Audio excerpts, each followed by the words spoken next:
Yeah, yeah. Kemenangan PSG atas Montpellier dalam lanjutan Liga Prancis meninggalkan cerita menarik setelahnya. Salah satunya adalah kegagalan Kylian Mbappe sebagai eksekutor utama penalti PSG. PSG yang sebenarnya mendapatkan kesempatan unggul lebih cepat setelah wasit memberikan hadiah penalti malah dibuat gigit jari saat dua tendangan Mbappe mampu ditepis oleh kiper lawan dan satu tendangan reboundnya malah melambung jauh di atas gawang. Sontak, hal tersebut membuat para pemain dan pelatih PSG itu sendiri merasa frustasi dan geram. Selepas laga, Galtier tak kuasa melepaskan unek-uneknya akan kejadian tersebut.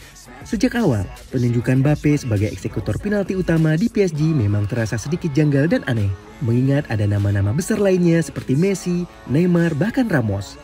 Dan inilah reaksi Galtier setelah pertandingan melawan Montpellier dan alasan mengapa Kylian Mbappe sebenarnya tidak layak menjadi eksekutor penalti utama di PSG.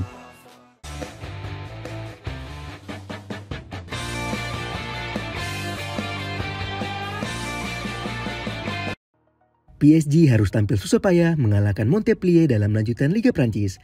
Kemenangan itu bernilai sangat penting bagi sang pelatih Christophe Galtier, sebab kemenangan tersebut mengakhiri sejumlah rentetan hasil negatif yang diraih PSG pada 3 pertandingan sebelumnya.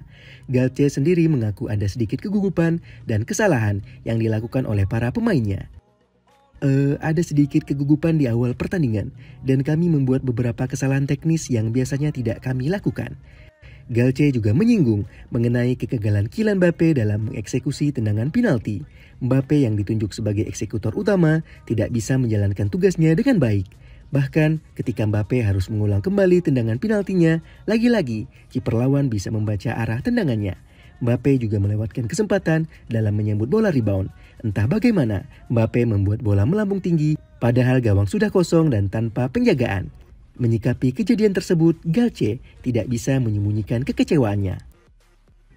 Tentu saja ada sedikit nasib buruk dengan keluarnya Kylian setelah ia gagal mengeksekusi penalti. Semua itu membuat babak pertama lebih sulit, paling tidak mengejutkan. Beruntung, Galtier masih memiliki sosok Lionel Messi di dalam tim.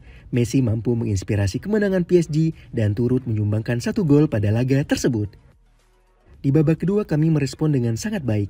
Kami mengendalikan permainan, mendapatkan posisi bagus, dan menciptakan banyak peluang. Ucap Galtier menambahkan. Kegagalan Mbappe dalam mengeksekusi 2 kali tendangan penalti dalam 1 pertandingan tampaknya harus menjadi evaluasi bagi sang pelatih Christophe Galtier. Bagaimana tidak, penunjukan Mbappe sebagai eksekutor utama juga sudah menjadi sebuah keanehan jika kita melihat sejumlah statistik dan fakta berikut. PSG sendiri dihuni oleh talenta-talenta hebat yang terbilang jago dalam menjadi eksekutor penalti. Sebut saja Lionel Messi yang kaya akan pengalaman plus keberhasilannya mengantarkan Argentina menjadi juara Piala Dunia. Belum lagi Neymar Junior yang memiliki catatan statistik conversion rate paling baik di antara semua pemain PSG yang lain. Selain itu masih ada juga nama Sergio Ramos yang memiliki conversion rate terbaik kedua setelah Neymar.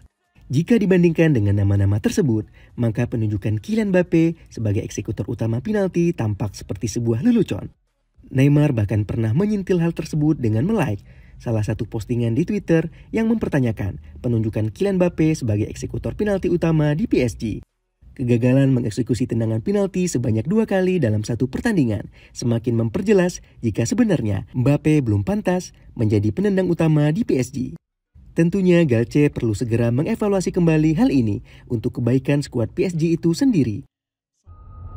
Dan itulah reaksi Galtier atas kegagalan Mbappe dalam mengeksekusi 2 kali tendangan penalti serta alasan mengapa sebenarnya Mbappe tak layak dijadikan eksekutor utama penalti di PSG. Sampaikan juga pendapat dan analisa teman-teman mengenai hal tersebut di kolom komentar. Terima kasih dan sampai jumpa pada video dan pembahasan selanjutnya.